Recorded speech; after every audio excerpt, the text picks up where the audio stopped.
শতকরা ৯৫ বা ৯৮% লোক কোরআন হাদিস জানে না।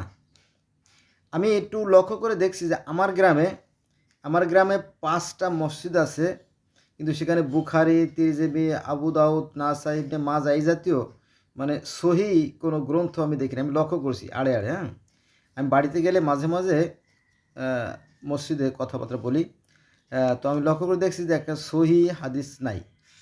হ্যাঁ, আর কোরআন শরীফ তো জানেই না, কিন্তু সবাই মুসলমান। এটা খুব বিপজ্জনক।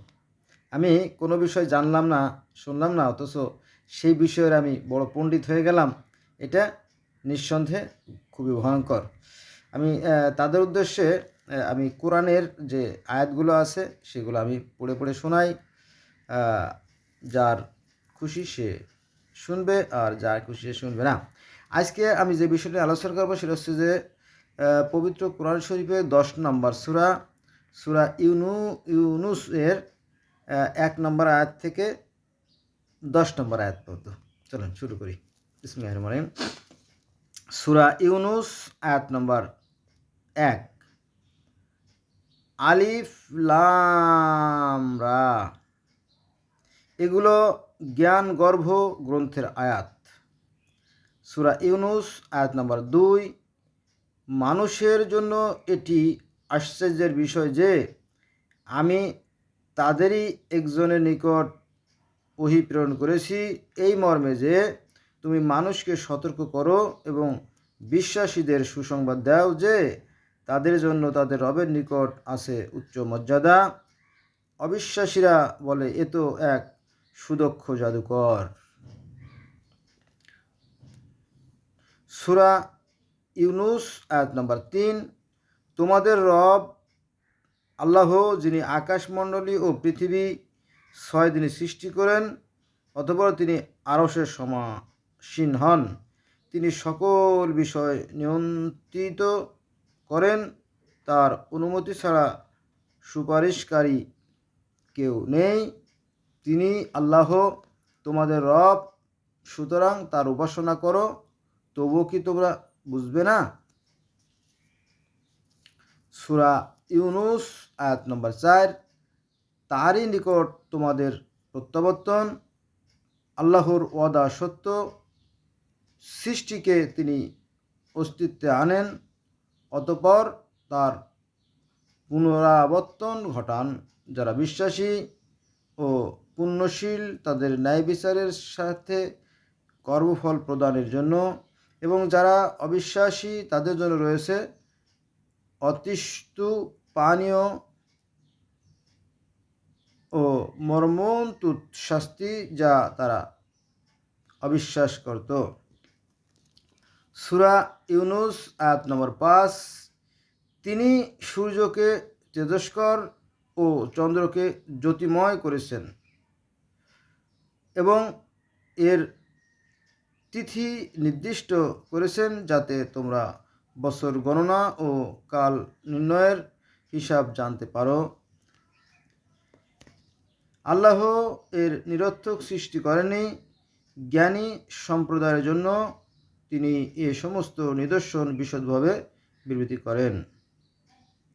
সূরা ইউনুস আয়াত নম্বর ৬। দিন ও রাতের পরিবর্তনের এবং আকাশমণ্ডলী ও পৃথিবীতে যা সৃষ্টি করেছে তাতে সাবধানী সম্পদের জন্য নিদর্শন রয়েছে। সূরা ইউনুস আয়াত নম্বর ৭। যারা আমার সাক্ষাতের ভয় করে না ও পার্থিব জীবন নেই পরিতৃপ্ত এবং অতি নিশ্চিত থাকে, আর যারা আমার নির্দেশাবলী সম্বন্ধে অবহিত। সূরা ইউনুস আয়াত নম্বর ৮। তাদের কৃতকর্মের জন্য আগুন তাদের আবাস। সূরা ইউনুস আয়াত নম্বর ৯। যারা বিশ্বাসী ও সৎ কর্মপরায়ণ তাদের প্রতিপালক তাদের বিশ্বাসের জন্য তাদের পথ নির্দেশন করবেন সুখদায়ক উদ্যানে, যার পাদদেশে নদী প্রবাহিত। হজরত ইব্রাহিম আলাইসাল্লামকে বলা হয় প্রথম মুসলমান। আর এই ইব্রাহিম আলাইসাল্লামকে অনুসরণ করে কারা? ইহুদিরা, খ্রিস্টানরা, মুসলমানরা, এই তিনটে ধর্মকে একসঙ্গে বলা হয় আব্রাহামিক রিলিজিয়ন বা হজরত ইব্রাহিম আলাইসাল্লাম ধর্ম। এই ইব্রাহিম আলাইসাল্লামকে আরও অনেকে অনুসরণ করে, যেমন সনাতন বা হিন্দু ধর্মেও ইব্রাহিমকে অনুসরণ করা হয়, কিন্তু এটা অনেকেই জানে না। আর সেটা হচ্ছে প্রহ্লাদ মহাজন হচ্ছে সেই ইব্রাহিম, কারণ তিনি সেই নিরাকার আল্লাহর কথা বলতেন। নিরাকার আল্লাহ মানে হরি মানে অদৃশ্য ও নিরাকার জ্যোতিময় সত্তা, কিন্তু এটা অনেকেই জানে না। মুসলমান তো 100%ই জানে না, হিন্দুরাও জানে না কে হরি, কে আল্লাহ, কে গড, কে ঈশ্বর, কে, তাই না? এর থেকে বিষয়টা এই অজ্ঞতাই অসম্পূর্ণতা। তো যেভাবে সৃষ্টি হলো সেই এক আল্লাহর বা এক ঈশ্বরের, সেটা হচ্ছে যে এই যে চন্দ্র, সূর্য, গ্রহ, নক্ষত্র, দিন রাত, জোয়ার ভাড়া, ঋতু পরিবর্তন, এগুলো যে হচ্ছে নিয়মতান্ত্রিকভাবে, নিঃসন্দেহে এর পিছনে একটা শক্তি আছে। সেই থেকেই মূলত এক ঈশ্বরের আর কি। আবার শোনেন, ভালো করে শোনেন, সূরা ইউনূসের 3 নম্বর আয়াতে বলা হয়েছে, তোমাদের রব আল্লাহ যিনি আকাশমণ্ডলী ও পৃথিবী 6 দিনে সৃষ্টি করেছেন, অর্ধবৎ তিনি আরশে সমাসীন। এই যে 6 দিনে যে পৃথিবী সৃষ্টির কথা, এটা খোদ বেদে আছে 6 দিনের কথা।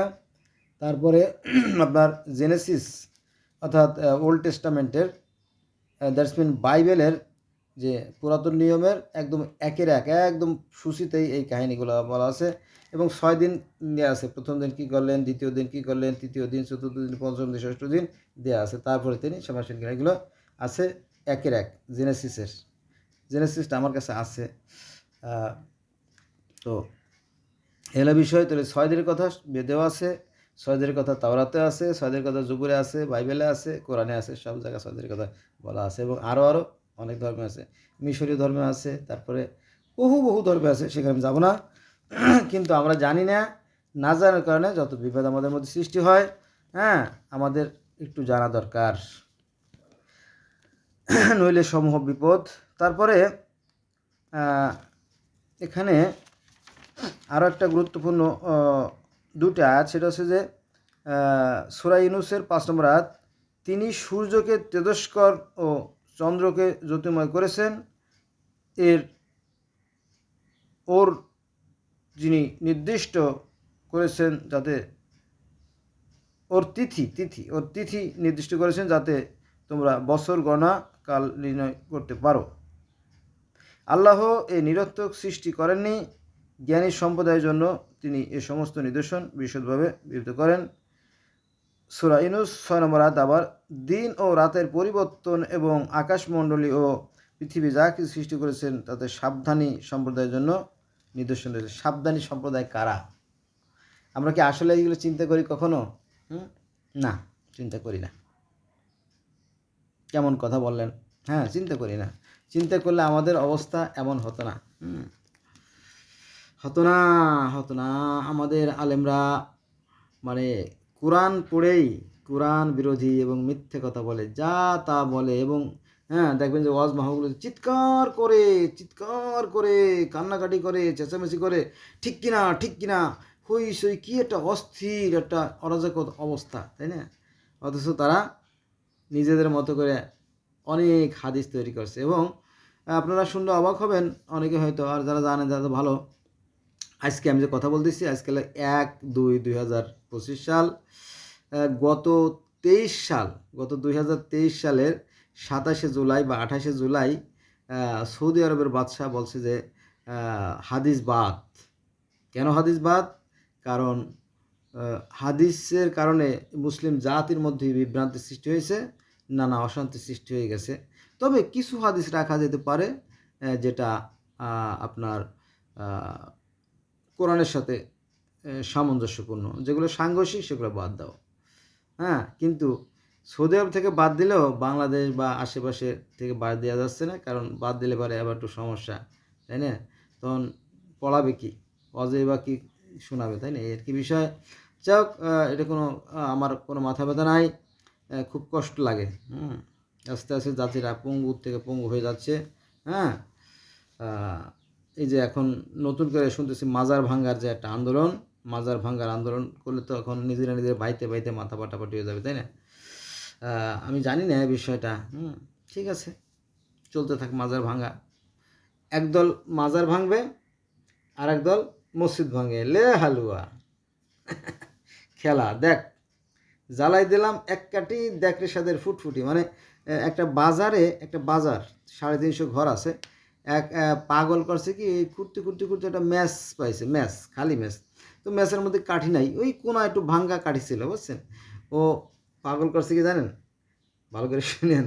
ওই ওই পাগল পাগল পাগল করছে কি, ওই করে তো দেখে যে একটা ম্যাচ, ম্যাচের ভিতরে একটা কাঠি, মানে ভাঙ্গা অল্প একটু কাঠি, আগার ফেলাই দিছে, কে জানি সিগারেট খায়।